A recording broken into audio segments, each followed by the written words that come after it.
점심 공양 잘 하셨습니까? 예.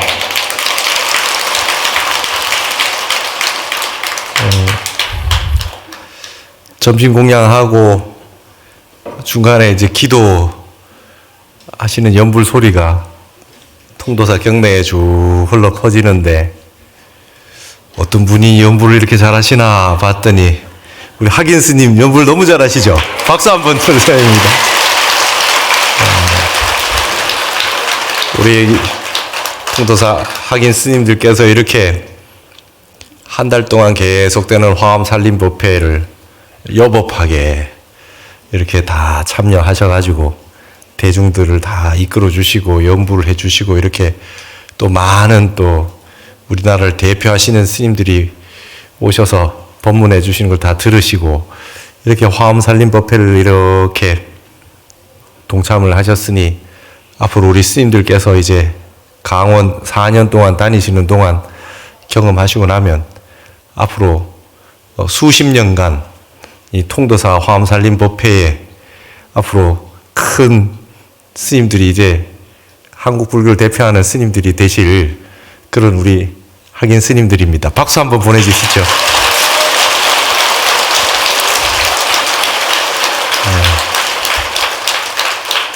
발심 필경 이불별이나 발심과 구경의 필경이 두 개가 다르지 않으나 여시심 선신난이라 이 같은 두 마음 가운데 앞에 마음 발심이 더 어렵구나 하는 열반경의 말씀이 있어요.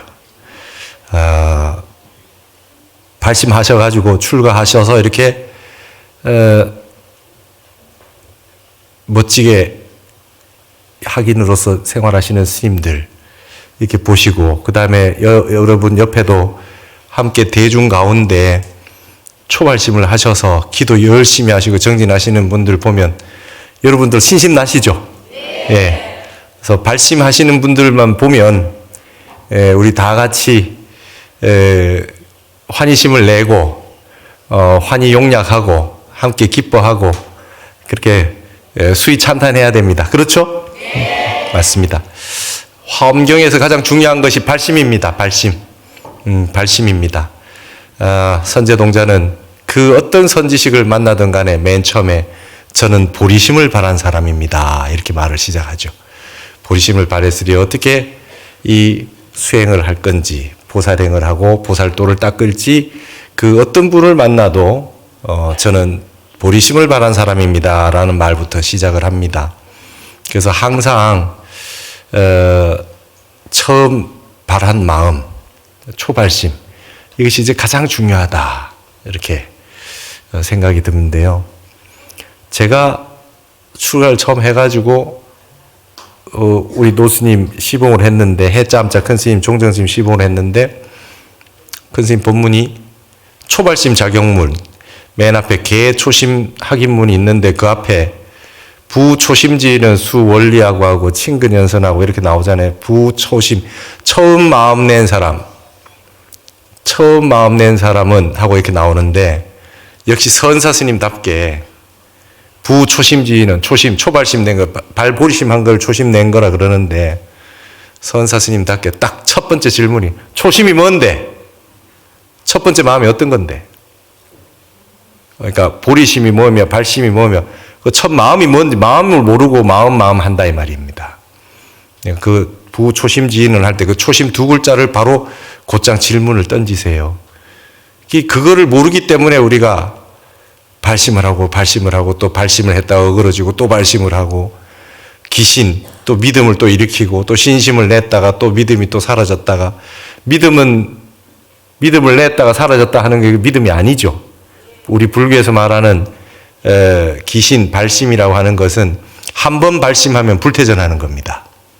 그래서 십신 믿음이 완벽하게 구족이 되면 십주 초주 초발심주가 돼요. 발심에 머무른다는 거예요. 십주 초주 첫 번째 주가 초발심주예요. 처음으로 안욕따라 삼약 삼보리심을 바라는 것을 말하고 그것이 십신이 구족됐을 때 초발심주가 되기 때문에 믿음이 완벽하게 구족된 것을 말합니다. 믿음이 완벽하게 구족됐다는 건 수행을 하지도 않아도 된다라는 거예요. 그래서 십신, 10가지 믿음이라고 하는 거는 수행 단계에 포함을 시키지 않아요. 마음을 가지고 믿기만 하면 된다는 거예요. 그 다음부터 10주부터는 10주, 10행, 10회양, 10지, 등강, 묘가까지는 수행의 단계가 된다는 겁니다. 우리 이렇게 위대한 가르침을 우리 불교는 가지고 있으나 그 어떤 세계의 사상, 종교, 철학도 이와 같은 수행의 단계들을 자세하게 설명해 놓은 그런 사상이 없죠. 종교가 없어요. 근데도 불구하고 전 세계의 많은 종교는 믿음이라고 하나만 가지고, 믿음이라고 하는 거 하나만 가지고도 저렇게 열심히 다들 힘을 가지고 이렇게 세계에 종교가 펼쳐져 있습니다. 그거는 그야말로 믿음이 그만큼 중요하기 때문이죠. 믿음이 완벽해지면 10주 초주가 돼서 발심주가 돼서 뒷바퀴 하지 않습니다. 퇴전하지 않습니다. 그만큼 믿음이 중요합니다. 그럼 우리 불교의 믿음은 무엇을 믿는 거냐? 자신을 믿는 것도 있고, 그 다음에 그 바깥에 신타, 부처님이나 다른 불법성 삼보를 다 믿는 것도 다 해당합니다. 그러나 중요한 것은 내 자신에 있는 불성을 믿어야 되고, 이 세상의 모든 분들이 불성을 다 갖추고 있는 본래 부처라고 하는 것을 믿어서 의심하지 않는 것을 진정한 신심이라고 하고, 그것이 조금도 부족함이 없을 때 그걸 진정히 발심했다, 이렇게 얘기를 하는 겁니다. 그래서 주변에 있는 모든 분들이 똑같이 부처님이다, 이렇게 생각을 하셔야 된다는 거죠. 그래서 불교에 들어오고 나면 남의 잘못은 보이지 않는 것이 불자입니다. 저 부처님이 방편으로 저러시는구나. 뭔 일이 해도 이렇게 볼 줄 알아야 되지. 그 사람은 무아이기 때문에, 영원한 실체가 있는 자성이 있는 것이 아니기 때문에 오늘 이랬지만 내일 바로 부처님의 모습을 보여줄 수 있다. 그걸 믿어 의심치 않아야 됩니다. 그래서 저 사람은 좋은 사람, 나쁜 사람 이렇게 해서는 안 된다는 것이죠. 여러분 10년 전에 여러분, 30년 전에 여러분, 50년 전에 여러분과 똑같습니까? 많이 바뀌어 있지 않습니까? 근데 어떻게 다른 사람을 그렇게 한 번의 느낌을 가지고 단정 지을 수 있겠습니까? 그리고 내 마음도 나도 잘 모르는데 남의 마음을 어떻게 알아서, 어떻게 바뀔 줄 알아서. 그렇죠? 그런 겁니다. 그러니까 여러분 다 자기가 서운해서 그런 거죠. 다 배신했다 그래요. 근데 배신이 아니에요. 그냥 선택한 거예요. 본인이 살아가는 데 있어서 조금이라도 이득이 된다 그러면 선택을 할 수 있죠. 내 입장에 봤을 때는 달라졌다고 할 수 있지만, 그래서 배신이라는 거는 없어요. 그래서 너무 남의 마음에 끄달리지 말고 나는 내 할 도리만 하면 된다는 것입니다. 앞 시간에 우리가 오전에 아승지품을 보았습니다. 수로 헤아릴 수 없는 부처님의 공덕과 부처님의 지혜와 부처님의 불과의 과덕이 있단 말이죠. 그렇기 때문에 이루 말로 할 수 없는 세계가 따로 있다는 것을 알고 만족하지 말고 끝까지 성실하게 이렇게 공부를 해 나가자라고 하는 게 이제 우리 불교의 근본인데요. 아까 1년이 4번 있다고 그랬는데 첫날이 제가 가끔 이제 이런 얘기를 합니다. 연초가 되면 남자하고 여자하고 부부 관계를 이렇게 보면 이 비슷한 분들끼리 결혼해서 사는데 대부분 보면 남자분보다 여자분들이 뭐가 이렇게 좀 빨라요. 그렇죠? 남자분들은 더디고 잘 못 따라오고, 여자분들이 뭔가 좀 다 빨라요. 근데 이제 그걸 왜 그런가 저도 연구를 해봤어요. 연구를 해봤는데 여러분 여성은 달과 관계돼 있어요. 그렇죠? 달과 관계돼. 남성은 태양과 관련돼 있어. 그러면 1년이 태양은 365점 며칠 이렇게 되잖아요. 근데 그 음력은 말이죠. 350 며칠 하면 끝나요. 그러니까 한 열흘 정도가 달이 빨리 갑니다. 1년에. 맞죠? 그래서 3년이 되면 한 달이 더 만들어져요. 그래서 윤달이 됩니다. 그렇죠? 5년에 윤달이 2번, 7년에 3번 해서 19년이 돼야지 이제 한번 맞춰지는데, 달하고 태양하고 그대로 놔두면 달이 먼저 가버려요. 그렇죠? 그래서 음력은 8월 됐는데 양력은 아직 2월이고 막 이래요. 윤달을 안 만들면. 그래서 저는 알았어요. 남성의 덕목은 뭐겠습니까? 남성의 덕목은 안 그래도 더디고 느린데 한눈 팔면 안 된다. 남성들은 성실해야 돼. 남성의 덕목은 한눈 팔지 말고 헛짓거리 하지 말고 오로지 그냥 성실하게 가야 돼. 그래도 느리잖아요. 그러니까 그럼 이제 여성들의 덕목은 뭘까요? 보살님들의 덕목은 기다려주는 거예요. 기다려서 한 달 더 살아주는 거지. 그죠? 그거를 내가 지혜가 많고 더 깨달음이 많고 더 똑똑해서가 아니라 해와 달이 본래 그런 거예요. 그러니까 우월감을 느끼시지 말고 그냥 당연히 한 달 기다려준다. 이렇게 하셔야 돼. 그러니까 늘 윤달이 있다는 거, 이제 2025년 윤달이 있어요. 그죠? 윤달이 있으면 어떻게 좀 기다려줘야 되는구나. 이제 그러한 마음을 잘 간직하고 계시면 여러분들 자제분들한테도 이제 어머니는 다 기다려주잖아요. 그죠? 근데 남편은 못 기다려주잖아요. 그죠? 그러지 마시고, 우리가 관세음 보살님, 이웃종계 성모 마리아, 그 다음에 어머니, 이런 존재들은 기다려주는 겁니다. 기다려줘요. 한눈 팔지만, 답답하다는 건 다 알고 있어요. 남자도. 근데 잘 안 돼. 그죠? 더 많이 돌아야 되잖아요. 더 많이 돌아야 되기 때문에, 그렇다. 이렇게 생각을 하시고, 그런 것이 결국은 쌓이고 쌓여서 자비가 되는 것이고, 인욕이 되는 것이고, 그걸 이제 수행 삼아 사셔야 됩니다. 사셔야 됩니다. 그걸 따지고 들고 조목조목 따지면 이길 남자가 없어요. 제가 보니까 그래요. 그러니까, 그리고 어머니라는 존재도, 기다려 주시다가 한 번씩 이제 자식들한테 한마디씩 하시죠. 그죠? 아주 그냥 전곡을 찌르는 말들을 한마디 하세요. 그리고 이 어머니, 부모님의 욕심도 한도 끝도 없어요. 제가 가끔 그런 얘기 합니다. 제가 출가할 때 아주 확철대오 하겠다고 출가를 했는데, 우리 속가 보살님 어머니가 계신데, 이제 TV에 강의도 하고 뭐 그러고 하니까 처음엔 걱정을 하시더니, 먹고는 살겠다. 뭐 이러시더니 요즘 하시는 말씀이, 스님, 확철대오는 언제 합니까? 그러세요? 그러니까, 어머니의 마음은 다들 똑같습니다. 그러니까 이제, 그런 마음들이 다 있으시겠지만 기다려주는 것이고 자비심을 가지고 저기 하는 겁니다. 오전에 말씀을 드렸지만 내가 이 생에 태어나서 이번 생만큼은 수없이 많이 태어났던 인생 중에서 가장 잘 살아보는 그런 인생을 살아보자.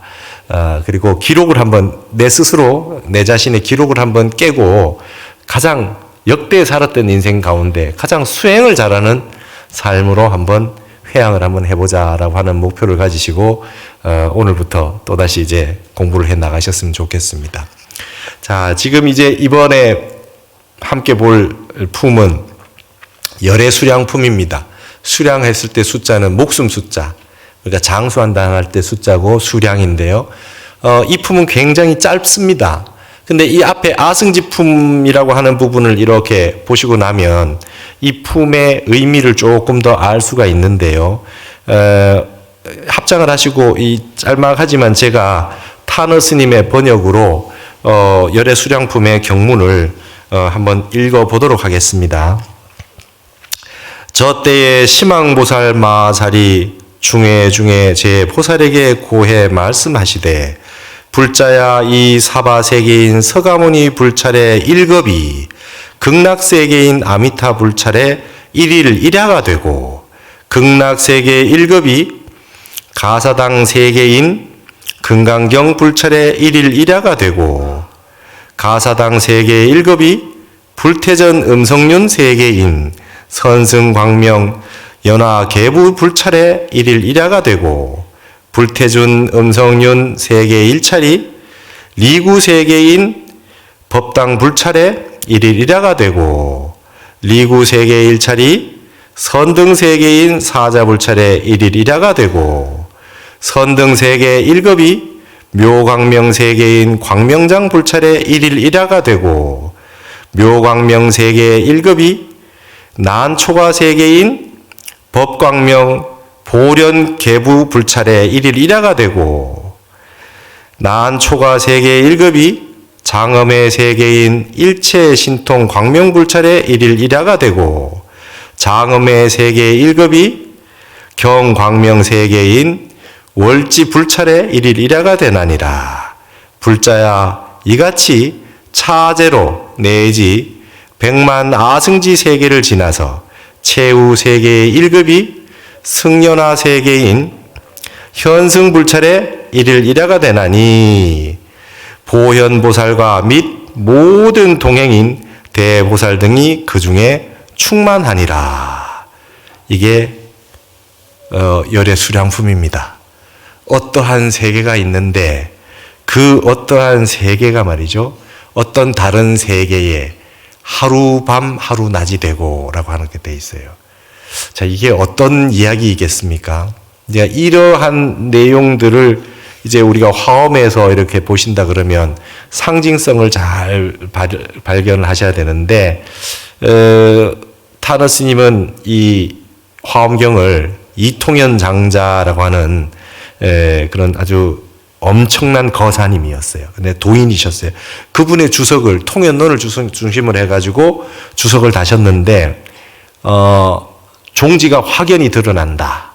여기에 낱낱이 불찰 세계가 나오지만 여기에 자세한 주석을 달지 않고 종지만 주석으로 달아놨는데 이 조금 전에 읽어드렸던 이 내용이 어떤 내용인지 이통현 장자의 주석을 한번 읽어드릴 테니까 한번 보세요. 아주 환희심이 납니다. 차품을 설한 교주가 심왕보살로서 설한 것은 부처님의 수량이 마음으로서 최가됨을 밝힐세 심왕으로서 명예의 자제를 표한 연고니 심왕보살이 이제 질문을 했단 말이죠. 마음의 왕이라 그러면 마음에 있어서 최고의 경지라고 하는 것이니까 부처님의 그 수명, 그 수명의 한량이라고 하는 것은 어떤 수명이겠느냐? 이 몸의 수명이 아니라는 거예요. 마음의 체로 가지고 부처님의 수명을 삼았기 때문에 심왕보살이 질문하는 것이다. 지금 이렇게 나와 있다는 겁니다. 그렇기 때문에 부처님은 그 목숨명자, 부처님의 수명은 자제하심을 뜻하는 연고가 된다. 그러므로 곧 열의 심왕의 목숨이 뿌리근자 근의 연착 장단을 따라서 물에 맡겨 자제하되 실로 열에는 수명이 없는 것이며 열에는 수명이 없답니다. 그 다음에 장단이 없는 자임을 밝힌 연고다. 부처님의 수명이 없다. 그 다음에 부처님이 그 수량 한량의 어떤 아까 오전에 봤을 때는 아승지품을 보면은 숫자가 한량없이 많았잖아요. 그죠? 근데 그 한량없는 숫자의 그 많은 수량을 다 아시는 것은 어때요? 본래 수가 없다는 거죠. 왜? 마음에 한량이 없기 때문에. 장단이 없고 수명이 없다. 마음을 체로 삼았기 때문에 한량이 없다는 것입니다.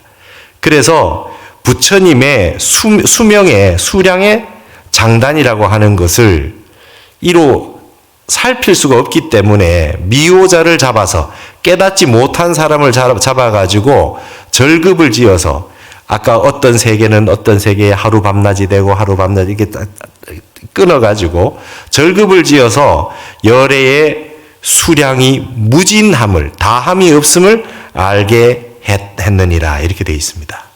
그러면은 어떻게 하면 이렇게 부처님의 수명이 한량 없다라고 하는 걸 알 수 있느냐?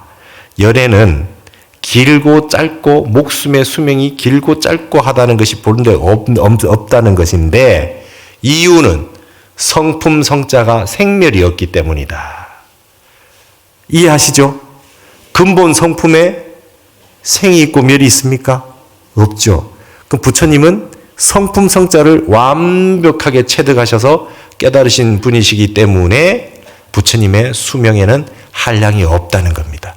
그래서 이렇게 돼가지고 부처님은 생암도 없고 멸암도 없고 가는 것도 없고 오는 것도 없는 영고로 부처님의 수명이 무진함을 밝힌 것이다. 이게 열의 수량품이라는 겁니다. 이 주석을 이렇게 달아놨어요. 주석이 좋죠?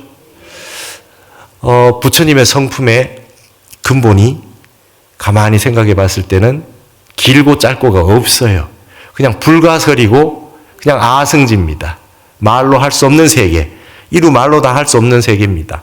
지금 여러분 우리 지구에 사는 모든 사람들의 수명은 어떻게 됩니까? 우리 한국인의 수명이 몇 살입니까? 80 몇 세 정도 되나요? 예. 이제 앞으로 우리 이제 그렇게 대답하면 안 됩니다. 보통 사람들의 수명이 몇 살이 돼요? 무진하다 이렇게 얘기해요. 무량하다 이렇게 얘기해야 돼요. 아승지다 이렇게 얘기해야 됩니다. 죽는 게 없고 사는 게 없어요. 그러니까 생사가 있을지언정 생사 나고 죽고 나고 죽고 나고 죽고를 계속 반복하는 건 그냥 생이라. 그죠? 그것이 끊어진 걸 멸이라 그래요. 나고 죽고 나고 죽고 하는 게 끊어져야 멸이잖아요. 나고 죽고 하는 건 자꾸 생하는 거잖아요.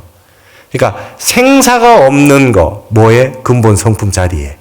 열애의 성품에는 근본 성품 자리에는 생멸이 없다. 그러면 열애라고 하는 열애의 수명에 한량이 없죠. 그러면 여러분의 수명은 한량이 있어요? 없어요. 부처 아닌 척을 좀 그만하시기 바랍니다. 이제부터는. 화엄은 이렇게 얘기하는 거예요. 여러분 법화경에도 열의 수량품이 있는데 거기는 뭐라고 되어 있습니까? 거기는 부처님께서 그냥 백천억 나유타 아승지급 이전에 이미 성불 했느니라 이렇게 됐잖아요. 맞죠? 그러면 아유 빨리 성불하셨네가 아니라 그 말은 무슨 말입니까? 본래 부처다 이 말입니다. 본래 다 깨달아져 있다는 거예요. 본래. 귀신노로 말하면 본각의 세계에 우리는 있다는 거예요. 근데 그걸 자꾸 분별심을 내가지고 있음의 세계로 유한한 세계로 자꾸 끌고 내려온단 말이죠. 그래서 우리가 생멸이 생겨버린 거예요. 생사가 생겨버린 겁니다. 그래서 이러한 열의 수명이 무진하다. 다함이 없다. 그 이유는 근본 우리의 불성짜리, 자성짜리, 성품짜리가 생멸이 본래 없는 까닭을 잘 헤아리시면 그러고 나면 이것만 해도 엄청난 지혜가 발현이 됩니다. 죽어도 죽는 바가 없고 살아도 산 바가 없다. 그 다음에 그렇게 되면 어떻게 합니까? 하루 1일 1야가 된다. 어떠한 세계가 1일 1야가 된다라고 하는 게 이제 이해가 되겠죠. 여러분 이제 하루살이가 있다면은 불쌍합니까? 거기도 생멸이 없어요. 예, 그러니까 생멸이 없어요. 장마철에 하루살이는 해가 없는 줄 알겠지. 아닙니다. 하루살이도 생멸이 없어요. 이제 그게 이제 왜 그러냐? 우리 근본 성품과 마음자리를 채로 삼고 근본으로 삼기 때문입니다. 참 이런 법문이 있어서 우리에게는 얼마나 환희로운 그런 세상인지 알 수가 없어요. 우리가 죽고 나서 끝이라고 생각한다면 얼마나 허망하고 아무것도 아니겠습니까? 근데 우리의 수명은 한량이 없다. 한량이 없다 그래서 또 있다고 생각하시면 안 돼요. 그렇죠? 용수보살의 중론에 보면 그런 게 나옵니다. 부처님이 열반에 드셨는데 부처님이 인멸하셨는데 그럼 부처님은 어디가 계신 거냐? 열에는 어디 계시냐?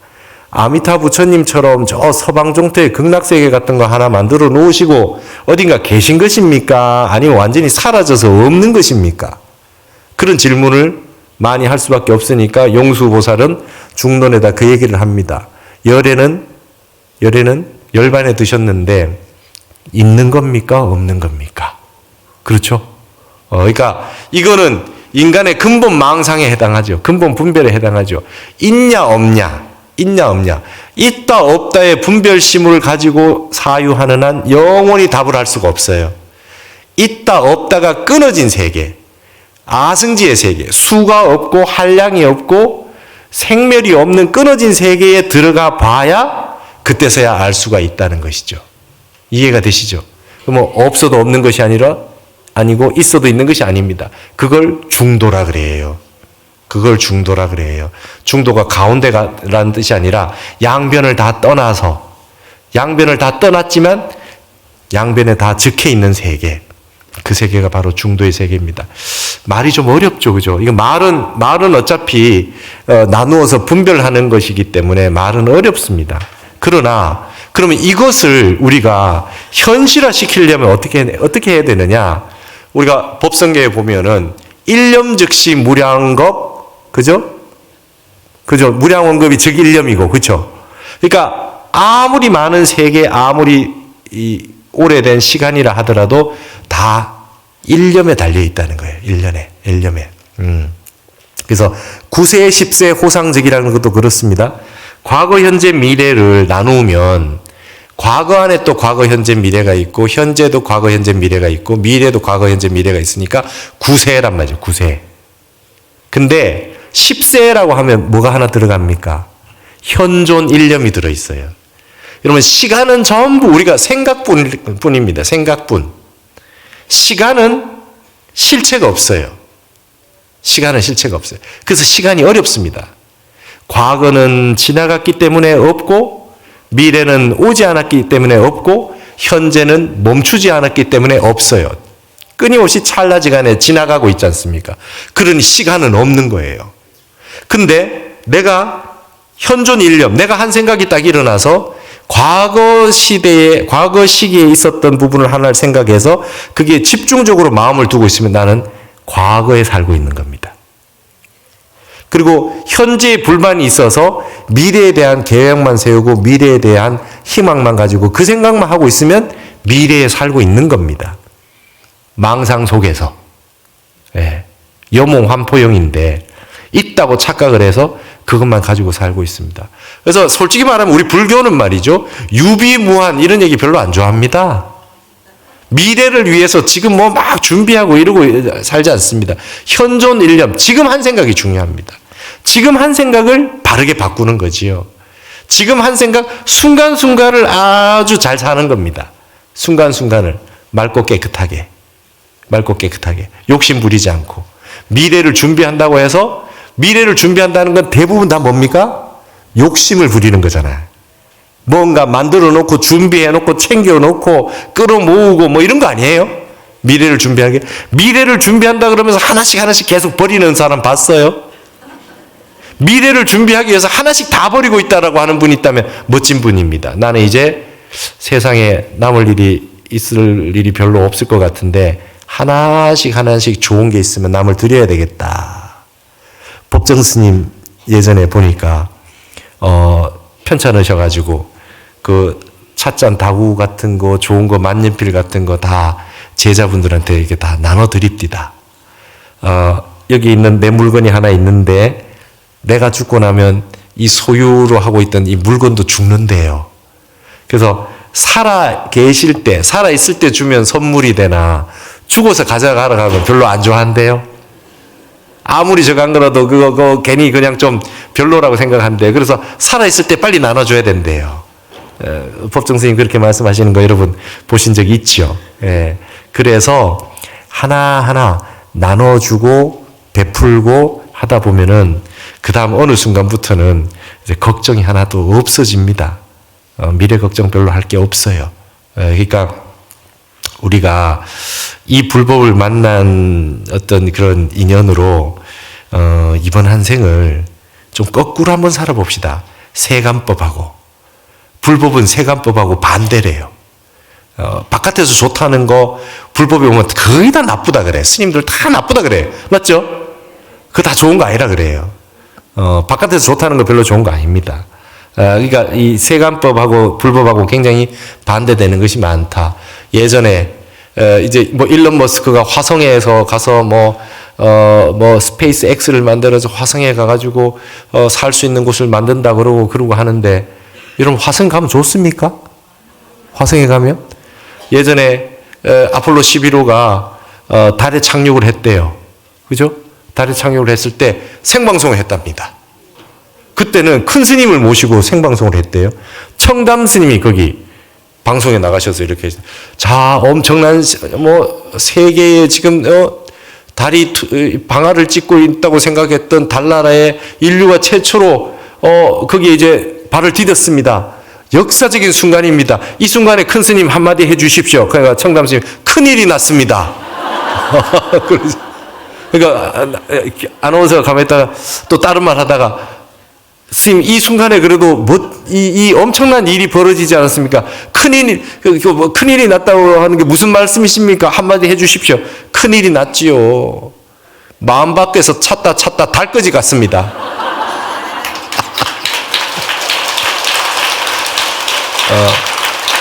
달에 간들 뭐 별일 있어요?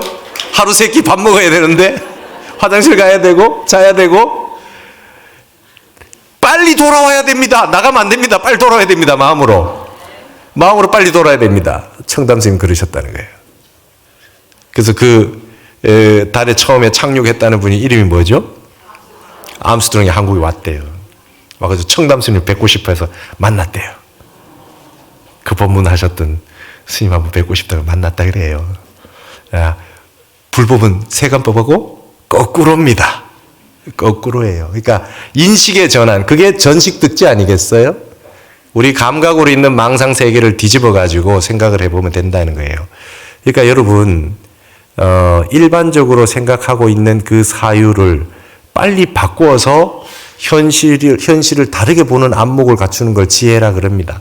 현실을 있는 그대로 받아들이는 것도 지혜지만 빨리 한번 인식을 전환할 필요가 있어요.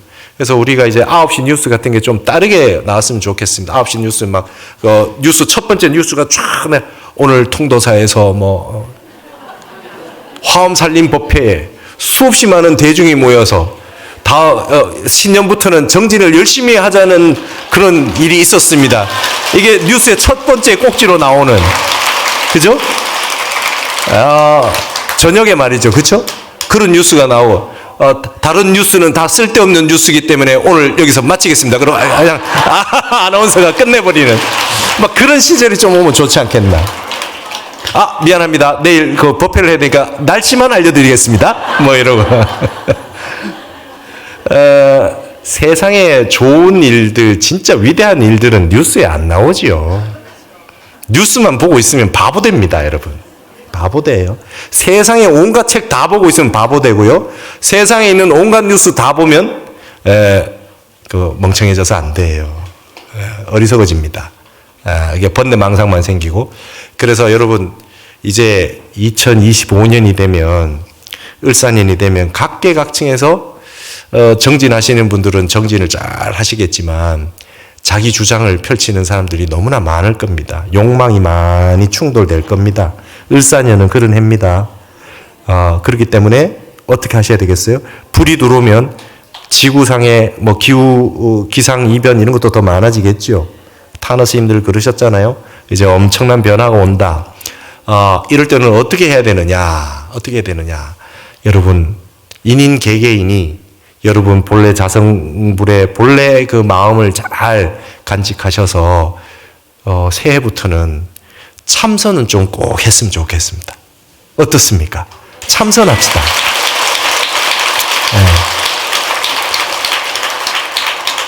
네. 여러분의 자성자리는 다 참선을 하고 계신데 여러분들이 자꾸 참선을 안 한다고 생각하고 사시는 거라. 그러니까 여러분 자세를 딱 한번 잘 잡아 보십시오. 이렇게 딱 해서 가슴을 이렇게 펴시고 그 다음에 참선하시기 전에 몸도 이렇게 좀 푸시고, 그죠? 푸셔가지고 하시고, 우리가 늘 고개를 숙이고 핸드폰을 보고 해가지고 전부 다 거북목이 돼 있어요. 목을 이렇게 다 푸셔가지고 하시고, 팔도 이렇게 안으로 이렇게만 돼 있긴 이게 잘 안 되죠, 그죠? 팔도 이렇게 해서 이렇게 많이 푸셔야 돼요. 이렇게 하면 여기 다 팔이 풀리게 돼 있습니다. 그렇게 해서 모관 운동을 다 하시고, 그 다음에 통기법을 다 하시고, 좀 걸으셔가지고, 앉기 전에는 항상 걸으셔가지고, 이제 근육을 다 쓰실 수 있게 해야 되고, 그리고 연세 드신 분들은 안 넘어져야 됩니다. 다리 다치고, 척추 다치고, 이렇게 다치면, 그다음부터 못 걸어 다니시기 시작하면 치매도 오고 괴로워집니다. 그래서 잘 걸으시고, 그쵸? 그렇게 해서 그거 딱 하시고 허리를 딱 세우셔가지고 딱 가만히 세우면 부처님 불상이 왜 좌상이 가장 많겠습니까? 좌선을 할 때, 좌선이라고 하는 건 좌는 심불기왈 좌예요. 마음이 일어나지 않는 게 좌입니다. 몸뚱이만 앉아 있는 게 좌가 아니고 마음이 일어나지 않는 것이 좌고요. 선이라고 하는 건 견자성왈 선이라 내 근본 자성을 보고 있는 게 선입니다. 그러니까 걸어 다니면서도 좌선이 가능하죠. 마음이 안 일어나면 가능합니다. 일념을 지속한다면, 무념이 된다면. 서 있어서도 할 수 있고 누워서도 할 수 있고 앉아서도 할 수 있고 행선 걸어 다니면서도 할 수 있습니다. 좌선은 언제나 가능합니다. 근데 희한하게도 우리 사람들의 몸은 이 하늘의 기운을 받고 땅의 기운을 받아서 내 몸에 천지의 기운이 음양이 잘 소통이 되게 하기 위해서 앉는데 이게 소통이 가장 잘 되는 자세가 앉는 거래요. 그러니까 백회와 회음부가 일자가 되게 딱 만들어줘야 기운이 소통이 되는데 서 있을 때는 백회와 회음부가 이렇게 뒤로 빠지게 되잖아요. 엉덩이가 뒤로 빠지니까. 누워 있어도 여러분 누워 있는 게 편한 게 아니에요. 누워서 꼼짝도 안 하고 가만히 반듯하게 누워 있으라 그러면 그것만큼 힘든 게 없겠죠. 백회와 회음부가 일자가 안 되기 때문에 자꾸 움직이게 됩니다. 서가지고 있어도 자꾸 꼼지락거리게 돼 있어요. 근데 좌선은 그래도 백회와 회음부가 일자가 딱 되니까 딱 허리를 딱 세우고 딱 앉으면 청량골을 세우고 딱 앉아 있으면 그래도 앉아 있을 수가 있어요. 근데 이렇게 반드시 세우고 난 다음에 힘을 빼셔야 돼요. 힘 주면 안 돼요. 온몸에 힘을 다 빼셔야 됩니다. 그래서 대종고 스님의 서장에 보면 생력처가 등력처다. 힘을 덜어낸 곳이 힘을 얻은 곳이다. 힘 주면 안 됩니다. 여러분 힘 주면 안 됩니다. 힘을 다 빼시고 평온하게 마음을 내려놓으셔야 돼요. 그래서 방아착이라고 하는 게 굉장히 중요한 겁니다. 우리의 마음도 다 내려놓고 몸의 힘도 다 빼야 됩니다. 그래서 딱 빼시고 무심으로 딱 하신 다음에 그러면 마음에 가만히 앉아만 있어도 따뜻한 기운은 우리 하단전으로 내려가고 차가운 기운은 머리 위로 올라오게 돼 있어요. 그래서 따뜻한 기운은 앞쪽으로 내려오고 차가운 기운은 뒤로 이렇게 올라가게 돼 있어요. 순환이 되게 돼 있습니다. 그래서 이걸 가지고 딱 앉아 있으면 되는데 묵조선이라고 해서 가만히 앉아만 있어도 됩니다. 근데 우리가 한 번도 생각을 안 하고 살 수가 없어요. 그죠? 생각이 자꾸 일어나거든요. 여러분 하루에 생각을 얼마나 합니까? 5만 가지 생각을 합니다. 실제로 조사를 해봤더니 진짜 5만 가지 생각을 한대요. 누가 만들어낸 말인지 그걸 정확히 아셨던 것 같아. 하루에 5만 가지 생각을 한대요. 그래서 모든 생각을 공으로 비워야 되는데 한꺼번에 10,000가지 생각이 공으로 돌아가지 않으니 하나를 취해서 집중을 하는 거죠. 일념이 지속되면 무념이 되고 공이 됩니다. 그래서 마음속에 한 가지를 딱 잡는 겁니다. 그래서 연부를 하셔도 좋고 다라니를 하셔도 좋고 사구계를 하셔도 좋고 화두를 드셔도 좋고 윗바사나를 하셔도 좋고 뭘 해도 좋습니다. 근데 저는 화두 참선을 합니다. 화두 참선하셨던 가나선 하셨던 많은 분들이 왜 이거를 하라고 하시냐 그러면 이게 공부가 안 되기로 하자면 너무 어려워요. 도봉타월이라 그래요. 몽둥이로 달을 때리는 것 같대요. 눈앞에 있어서 될 것 같은데 그게 안 된답니다. 쉽기로 말하자면 세수하다 코 만지는 것처럼 쉽대요. 근데 이게 쉽지가 않아요. 근데 간장이 짠 줄만 알면 이 공부를 할 수 있다 그래요. 마음이 있기 때문에. 딱 앉으셔가지고 일념을 집중을 하는데 공부를 한 번도 안 해보신 분들은 일단 연불부터 좀 하시면 좋습니다. 연불이 집중, 사마타 수행, 집중하는 데는 아주 좋다 그래요. 연불이. 여러분 화엄경에 10주 초주 발심주가 돼서 선제동자가 문수보살에게 발심을 해서 딱 갔더니 이제 선지식에 가서 공부를 배우라고 했는데 첫 번째 보낸 곳이 어디입니까? 묘봉산에 우리 약창기에 배우셨잖아요. 덕운, 해운, 선주승. 그죠? 덕운 스님, 해운 스님, 선주 스님. 덕운 스님한테 찾아갔단 말이죠. 덕운 스님 찾아서 묘봉산에 갔더니 덕운 스님이 뭐 하십니까? 연불 가르쳐줘요. 발심한 사람이 제일 먼저 연불을 하게 되는 거죠.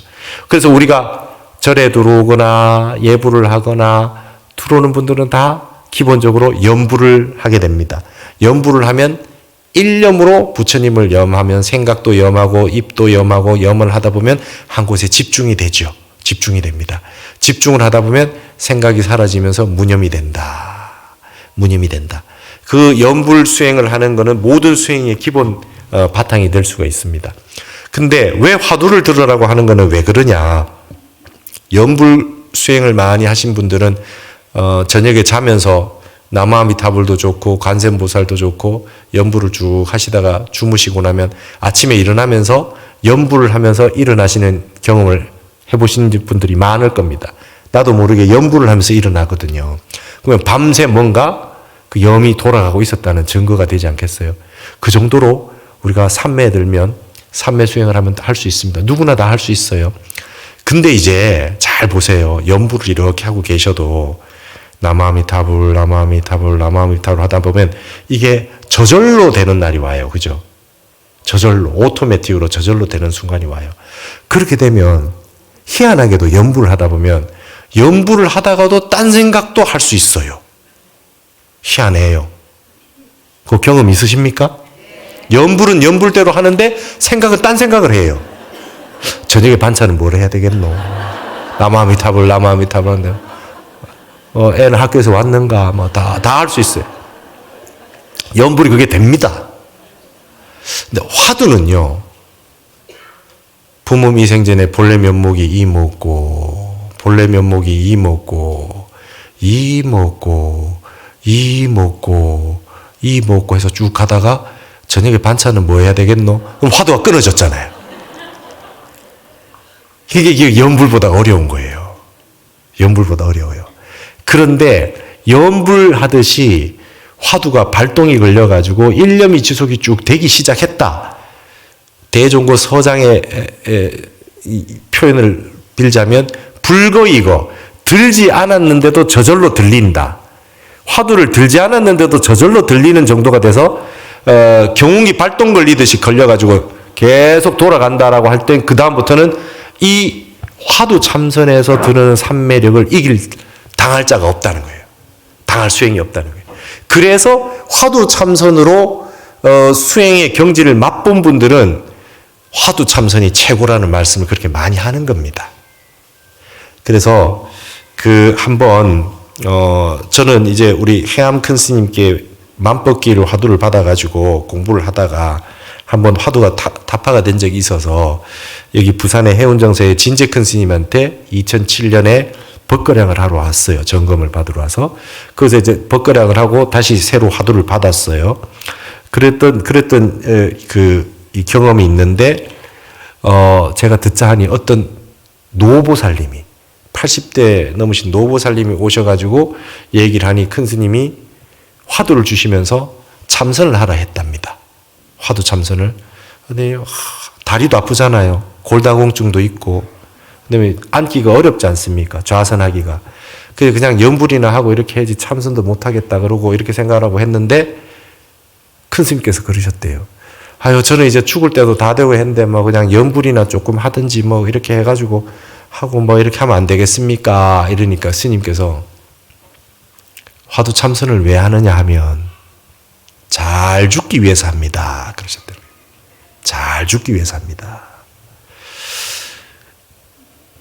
이 임명종시에 우리가 목숨이 다 할 때는 정신이 혼비백산이 되기 때문에 십념 왕생원이 참 어려워요. 10번만 나무아미타불 해도 극락 간다 하는데 여러분 마지막에 정신 없을 때 10번이 안 된답니다. 쉽지 않아요. 하루에 1000번, 1000번, 수십 년 해야 마지막 가는 순간 나무아미타불이 10번 되는 거라. 그러니까 여러분 우리가 언젠가는 한번 타이틀 매치를 해야 됩니다. 마지막 가는 순간에. 누구나 다 한 번은 마지막 관문을 통과할 때 마지막 면접을 한번 봐야 돼요. 되는지 안 되는지. 그러니까 그때를 생각해서 수행을 열심히 해나가는 것이죠. 마지막에. 여러분, 중간에 의됐든 간에 마지막만 잘 되면 안 되겠어요?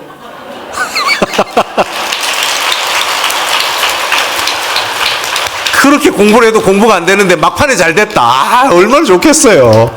그러니까 여러분 기도를 그런 기도를 하셔야 됩니다. 진재 스님께서 큰 스님께서 그러셨어요. 선방에 안거 들고 있는 스님한테 스님들에게 스님들은 예불 볼 때 절하고 기도할 때 무슨 기도를 하나? 무슨 기도를 하나? 어? 이 안거에 들어와가지고 수행정진하러 안거에 들어와가지고 뭐 다른 거 기도하는 게 있나? 화두가 일념으로 지속되게 해주십시오. 부처님 화두가 일념으로 지속되게 해주십시오. 이거 하나만 기도하는 거다. 오직 이거 하나 일념으로. 이거 하나만 화두가 지속이 되기 시작하면 세상에 무서운 게 없고 이 억만금의 시주도 녹일 수 있다. 일주일만 화두가 지속이 되면 이 공부 끝나는 게 이제 가까이 왔다. 일념으로 해봐라. 그 말씀을 늘 하세요.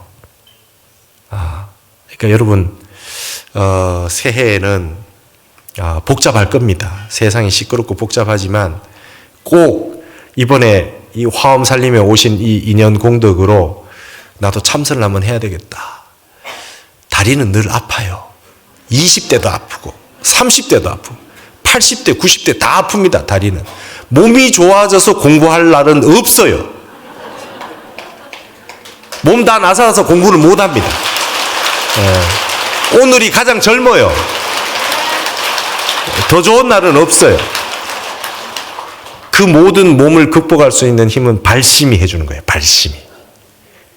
나 이제부터는 황골탈퇴하겠다. 마음을 황골탈퇴하겠다. 나는 이제부터는 매년 나이를 거꾸로 먹어가겠다. 이제 1년씩 거꾸로 먹어가겠다.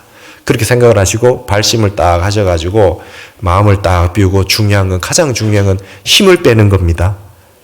모든 참선의 요체는 힘을 빼는 거예요. 힘을 빼는 겁니다. 제가 선방에서 정진을 진짜 열심히 했거든요. 약간 열심히 하게 생겼잖아요.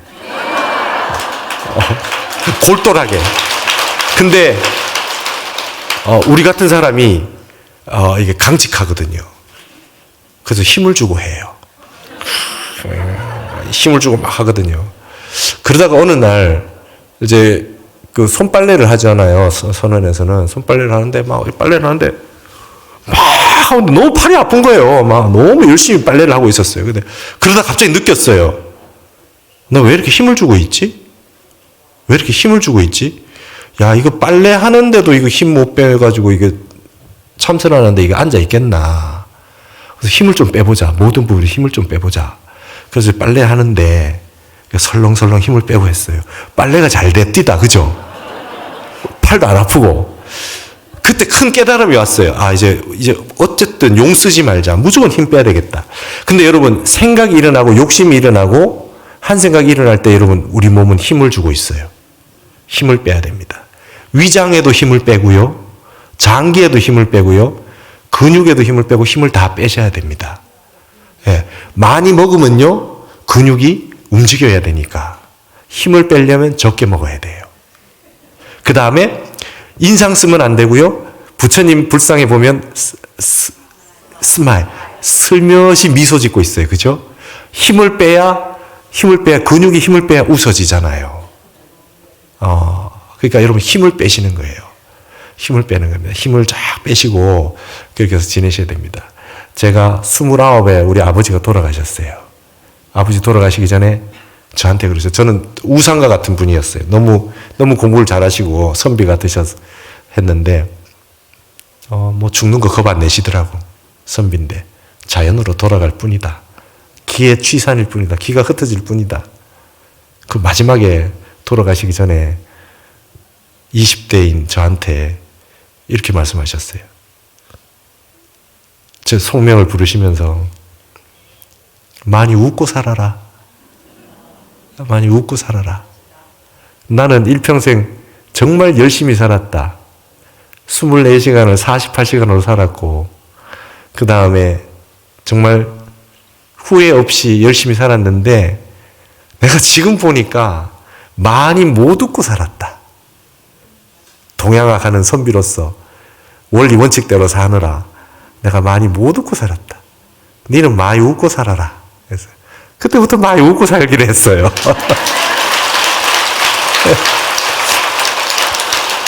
그래서 저는 항상 이제 그 생각을 합니다. 웃는 것과 생력, 힘 빼는 것은 그 같은 일이다. 잘 웃는 사람이 등력한 사람이다. 생력처가 등력처니까. 잘 웃는 사람이 등력한 사람이다. 웃으려면 내려놔야 된다. 마음을 내려놔야 웃음이 올 수가 있다. 힘을 빼십시오. 그래서 지금까지 정진하시던 어떤 부분에 있어가지고 뭔가 잘 안 됐다 생각하면 골똘하게 집착했거나 너무 하나에 목을 매가지고 이 융통성이 없는 마음, 부드럽지 못한 마음. 여러분 유약성 강강이라고 노자 도덕경에 나와요. 부드럽고 약한 것이 강하고 딱딱한 것을 이긴다. 이빨은 썩어져서 다 빠질 수 있으나 혀는 영원히 살아있다. 부드러우니까 살아있다. 그래서 몸을 말랑말랑하게 그렇게 하셔가지고 딱 앉을 때 그러면 힘을 빼려면 뭘 하셔야 됩니까? 욕심이 없어야 힘이 빠집니다. 욕심을 안 부리면 공부를 못하니까 공부하실 때 늘 공부는 많이 하시되 욕심은 버리는 겁니다. 늘 자주 하면 욕심이 버려지고 힘도 빠져요. 그래서 전 세계의 모든 어떠한 분야든 고수는 다 힘이 빠져 있어요. 맞죠? 네. 골프도 힘 빼야 된다 하던데. 모든 부분에 힘을 빼야 됩니다. 여러분들 오늘부터는 힘을 빼세요. 네. 다른 사람한테 얘기할 때도 힘 주어가지고 강요하지 말고 되도록이면 화 한 번 낼 일 있더라도 힘을 빼고 웃고 한 번 웃을 때마다 여러분 등력하신 겁니다. 그리고 부처님의 근본 성품은 어떻다고요? 생멸이 없다. 그러면 많이 웃고 많이 힘을 빼시면 여러분은 열애와 같이 여러분의 수명은 무진하고 한량이 없다. 오늘부터 더 젊어지실 것이다. 이렇게 생각하시고 새해는 정진 잘 하도록 합시다. 감사합니다. 성불하십시오. 너무 용선 불멸하